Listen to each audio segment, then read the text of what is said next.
ilmu pengetahuan di Indonesia. Sebelumnya, saya akan memperkenalkan anggota kelompok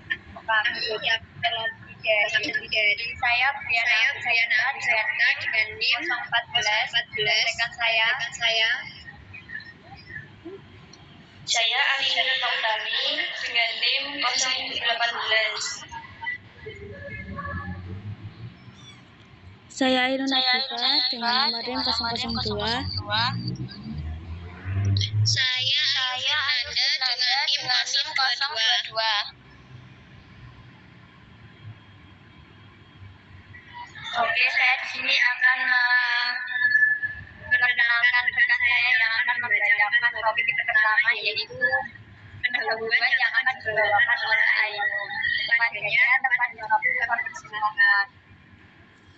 Baik, terima kasih kepada moderator.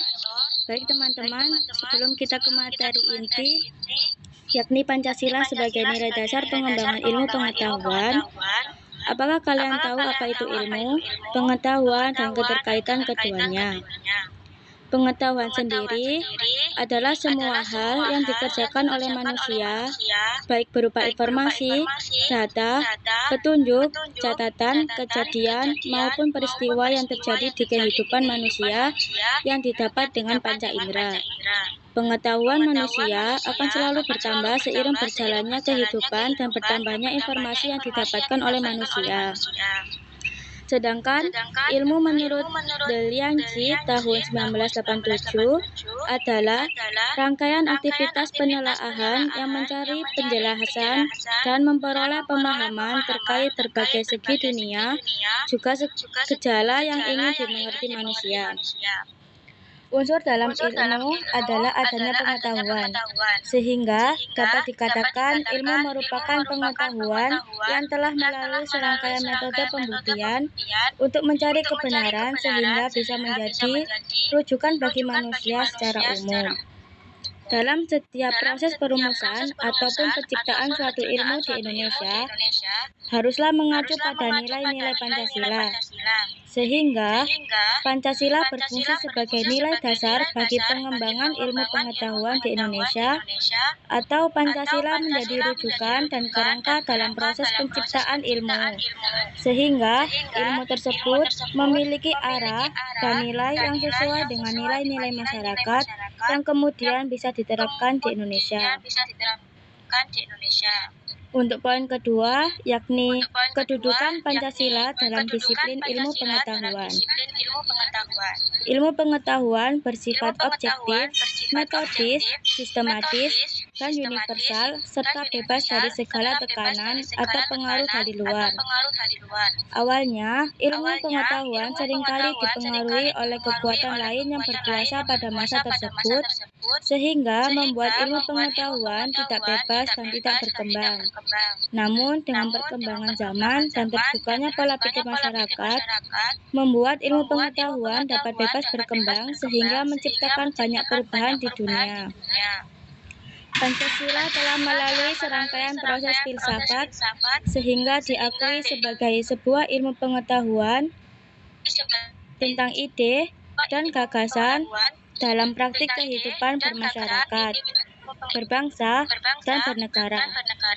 Pancasila hadir sebagai falsafah dan pedoman yang juga hadir di setiap sendi kehidupan masyarakat. Pancasila haruslah menjadi bagian daripada pembentukan ilmu pengetahuan, sehingga ilmu pengetahuan yang dihasilkan dari cara berpikir filsafat memiliki nilai yang sejalan dengan nilai-nilai kehidupan masyarakat, sehingga hasil dari ilmu pengetahuan dapat diterima dan dilaksanakan dalam kehidupan berbangsa dan bernegara. Selain itu, Pancasila juga berfungsi sebagai filter bagi berkembangnya ilmu pengetahuan di Indonesia. Sebagian pengetahuan itu sesuai dengan nilai masyarakat, namun sebagian lagi menjadi ancaman yang merusak nilai masyarakat. Sehingga Pancasila hadir sebagai filter demi menjaga kepribadian bangsa dari kerusakan. Ilmu pengetahuan yang bertentangan dengan Pancasila tetaplah diakui sebagai ilmu, namun tidak boleh berkembang di Indonesia. Ilmu yang berkembang di Indonesia harus berdasar pada nilai Pancasila tanpa merendahkan atau mencampuri berkembangnya ilmu-ilmu tersebut. Untuk poin C, Pancasila sebagai dasar pengembangan ilmu pengetahuan akan dilanjutkan oleh teman saya.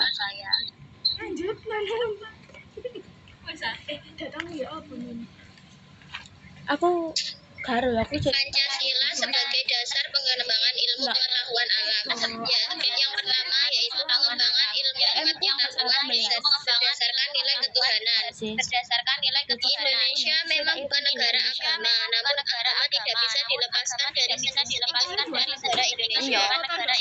enggak perkotak kan? Enggak. Kan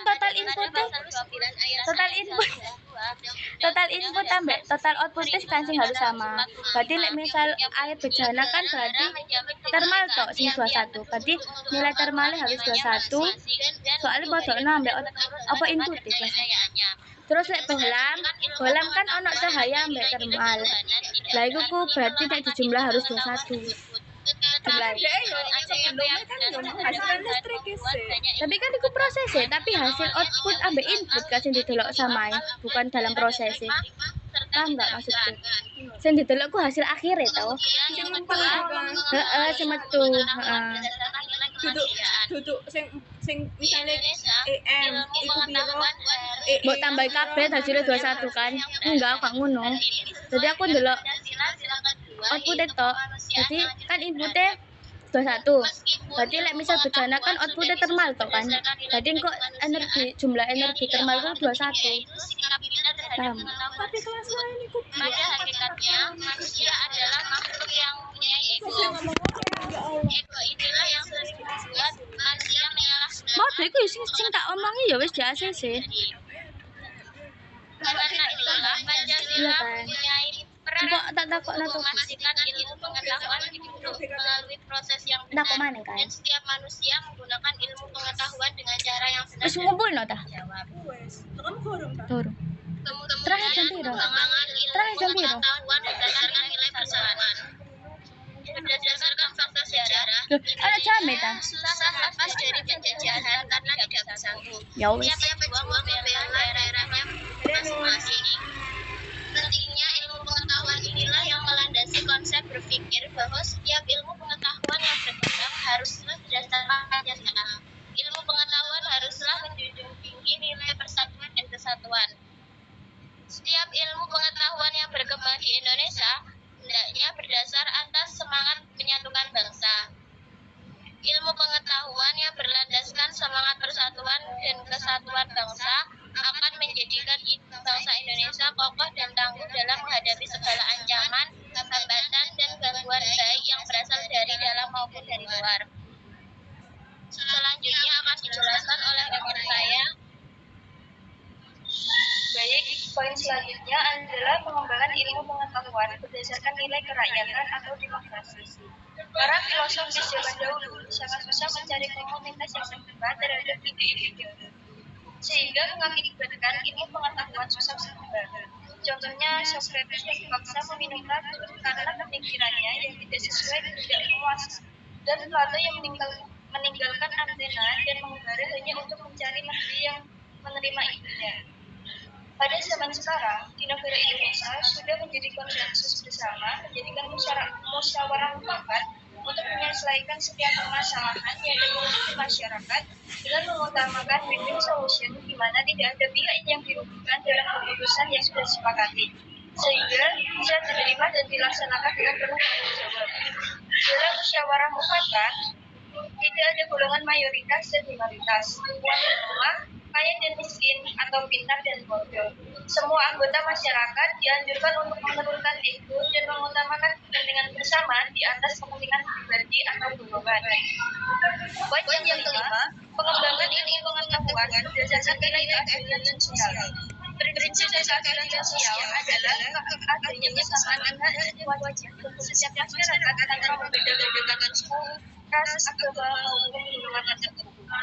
Pengembangan ilmu pengetahuan di setiap bidang keilmuan harus berdasarkan nilai-nilai sosial tanpa membeda bedakan semua keilmuan yang ada agar terjadi kesinambungan dan keharmonisan antar ilmu. Dengan demikian, ilmu pengetahuan yang berkembang bisa saling melengkapi dan menjadi pedoman dalam kehidupan. Keadilan sosial dalam ilmu pengetahuan juga penting untuk menghapuskan stereotip masyarakat yang menganggap suatu profesi memiliki kedudukan yang lebih tinggi daripada profesi yang lain. Karena semuanya sama-sama penting menurut bidangnya masing-masing. Baik, yang selanjutnya akan dijelaskan oleh rekan saya.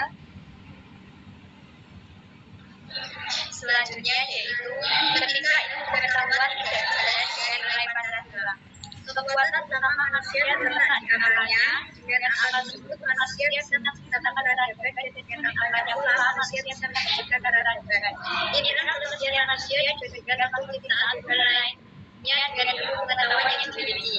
Manusia selalu berinovasi dan berekreasi dalam menciptakan kemudahan. Kemudian dunia di sisi lain, ilmu pengetahuan juga bisa disalahgunakan untuk hal yang negatif, seperti menciptakan senjata pemusnah massal, menciptakan virus komputer untuk membobol keamanan suatu negara, merakit bom, memproduksi narkoba, dan masih banyak lainnya. Dalam konteks kehidupan berbangsa dan bernegara di Indonesia, ilmu pengetahuan yang liar dan tidak terkendali dapat menjadi kesatuan dan kesatuan bangsa. Setiap ilmu pengetahuan yang tidak sejalan dengan nilai Pancasila tidak berlangsung melarang pada tentang ilmu tersebut sebagai bagian dari proses berpikir masyarakat yang perlu dibuang. Pancasila tidak saja falsafah daerah, tetapi lebih luas yakni falsafah Indonesia. Pancasila tidak menentang ilmu pengetahuan apapun yang berkembang di Indonesia selama ilmu pengetahuan tersebut tidak bertentangan dengan Pancasila. Kesimpulan dari presentasi kali ini yaitu bahwa setiap ilmu pengetahuan dan teknologi yang dikembangkan di Indonesia haruslah tidak bertentangan dengan nilai yang terkandung dalam Pancasila. Setiap perkembangan iptek harus didasarkan dengan nilai Pancasila sebagai faktor internal. Pengembangan nilai Pancasila berperan sebagai rambu normatif bagi pengembangan iptek di Indonesia. Setiap pengembangan iptek harus berakar dari budaya dan ideologi bangsa Indonesia sendiri atau yang lain dikenal dengan integrasi ilmu.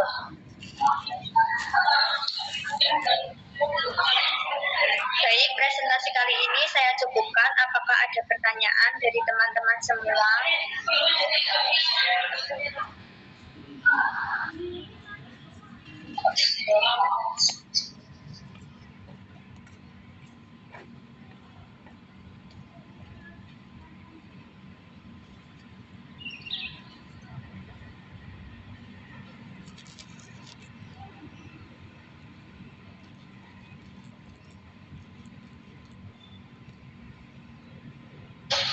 Baik, jika tidak ada yang ditanyakan, saya akhiri diskusi kelompok kami hari ini. Terima kasih kepada semua yang telah hadir dan berpartisipasi. Yang terakhir, kami mohon maaf kepada Bapak atau Ibu selaku dosen untuk tugas yang masih kurang. Saya sebagai moderator mohon maaf yang sebesar-besarnya bila ada salah kata maupun tindakan. Saya akhiri. Wassalamualaikum warahmatullahi wabarakatuh.